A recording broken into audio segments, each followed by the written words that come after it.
Maria does have that white paper that was tabled just a short while ago in Parliament. Maria, take us through the highlights. You already told us how it's going to have a sector-by-sector comparison. Tell us more. Yes, so this is the white paper. If the camera could zoom in and show this, the white paper on the Indian economy has been accessed by NDTV. This has been tabled in Parliament just minutes ago. A copy in English and also a copy in Hindi. So you can see, if you can zoom in and show, I'll show it to the viewers. This is the white paper that we have now. The white paper on the Indian economy, Government of India, Ministry of Finance. If the camera could zoom in and show this, we have accessed the white paper. This is the white paper on the Indian economy, the Government of India, Ministry of Finance. It has actually multiple, this is the overview. This is the overview of the white paper. It says that in 2014, when we formed the government, the economy was in a fragile state. Public finances were in bad shape. There was economic mismanagement and financial indiscipline, and there was widespread corruption. These are the first few lines of this white paper which we have here on NDTV. It goes on to say that the responsibility to mend the economy step by step and to put the governance system in order was enormous. Our government refrained from bringing out a white paper on the poor state of affairs then. So 10 years ago, the government did not bring out a white paper. Now the government is going ahead because that would have given a negative narrative and shaken the confidence of all, including investors. This is the reason that has been given by the Modi government as to why they are bringing out the white paper now, after 10 years. Then it says that the need of the hour was to give hope to the people, to attract investments, both domestic and global, and to build support for the much needed reforms. The government believed in nation first and not in scoring political points. Now that we have stabilized the economy and set it on a recovery and growth path, it is necessary to place in the public domain the seemingly insurmountable challenge, an important point here, left behind as a legacy by the UPA government. Every challenge of the pre-2014 era was overcome through our economic management and our governance. So what is the objective of the white paper?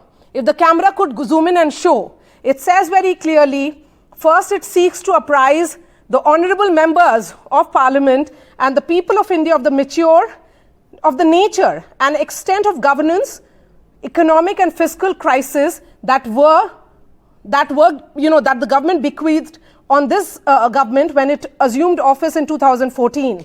Then the second objective of this white paper, as is being said here, is this. It informs the honorable members of Parliament that the public about the policies and measures that our government took to restore the health of the economy and make it vigorous and capable of fulfilling the growth aspirations of the people in the present and the Amrit Kal. Now looking at the next page, the third objective of the white paper, as is being stated here, is this. It hopes to generate a wider, more informed debate on the paramountcy of national interest and fiscal responsibility in matters of governance over political expediency. And the fourth objective, as being stated by the government, is to commit ourselves to national development with new inspirations, new consciousness, new resolutions as the country opens up immense possibilities and opportunities. And it's very interesting what they are saying here, Gargi. It says that the white paper uses the term UPA government for the government led by Dr. Manmohan Singh, elected to office in 2004, and our government, which is the NDA government led by Shri Narendra Modi, elected to office in 2014. So it's very clear that it has been divided into multiple parts. The part one is about macroeconomic situation of India under the UPA government is discussed, where double-digit inflation. These are again the points being highlighted of the failures of 10 years, according to this white paper. Double-digit inflation, ailing banking sector following excessive lending during the boom phase, and high policy uncertainty marred India's business climate, dented its image and the people's confidence about their future. despite the Vajpayee-led NDA government having handled it and perhaps given a resilient economy. Then it goes on to say that what is the current status of various corruption scams. I think this is going to be a point of great contention of the UPA government, and part 3 of this white paper is essentially how we turned the economy. This is what the Modi government turned the economy, rebuilt the country's image, and rekindled people's hopes and aspirations for a better future. Gargi, over to you as we look at more pages and tell you what exactly does it have. All right. So as Maria took you through that white paper that has just been tabled in Parliament, Maria, we're also expecting a discussion on this. Interesting that they also have highlighted the banking crisis as a legacy of the previous UPA government and said it was a massive crisis, something that the NDA then inherited in a sense. So the UPA government, various failures, talking about the absolute sum that was at stake under the UPA government when it came to the banking crisis and how that was too large. India's external vulnerabilities shot up because of over-dependence on external commercial borrowing. So that's what's happening right now. The finance minister has tabled this white paper and NDTV has accessed it. We're taking you through the points that have been made. One of the allegations also, remember this white paper focuses on the failures of the UPA rule, those 10 years, and also then highlights the achievements under the Modi government, under the NDA rule. And they have spoken about their various achievements in terms of the economy, as well as various failures and how the UPA years, how they turned the economy stagnant. Maria, just going through that white paper. And Gargi, they are also talking about the economic survey.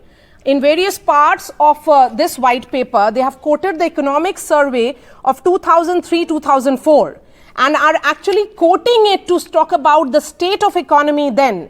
It says that the economy appears to be in a resilient mode. This is what they are trying to say when they make this point that when Prime Minister Vajpayee exited office in 2003-2004, at that time even the economic survey accepted that the economy was resilient. And what went down was essentially this period of 10 years when you had Dr. Manmohan Singh as the Prime Minister. It says that the economic survey of 2003-2004 noted that the economy appears to be in a resilient mode in terms of growth, inflation, and balance of payments, a combination that offers large scale for consolidation and growth and momentum, with continued macroeconomic stability. It says that the UPA government inherited a healthy economy, ready for more reforms, but made it a non-performing one in 10 years.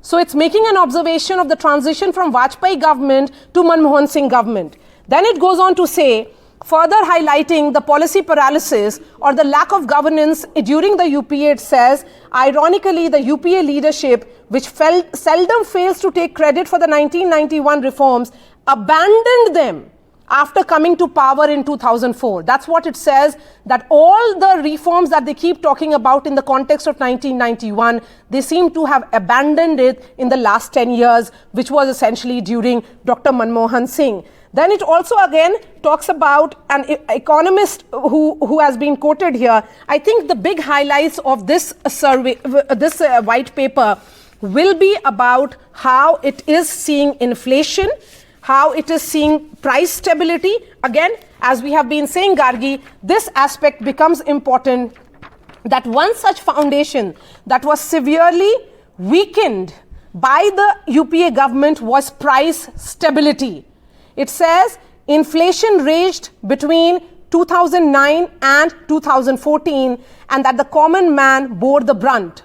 High fiscal deficit for 6 years between financial year 2009 and financial year 2014 heaped misery on ordinary and poorer households.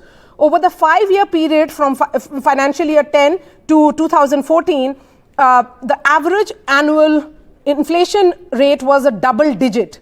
Between 2004 and 2014, it actually averaged in somewhere around 8.2%. So I think that is an attempt to counter the inflation narrative as well. And there is a graph which has been put here, and if the camera could pan and show that how inflation trend has been during UPA. Financial year 2004, it was around 3.9, and then it constantly shot up, kept on increasing, and in financial year 2009, it went up to 12.3, and then it came down, but hovered roughly around 10%.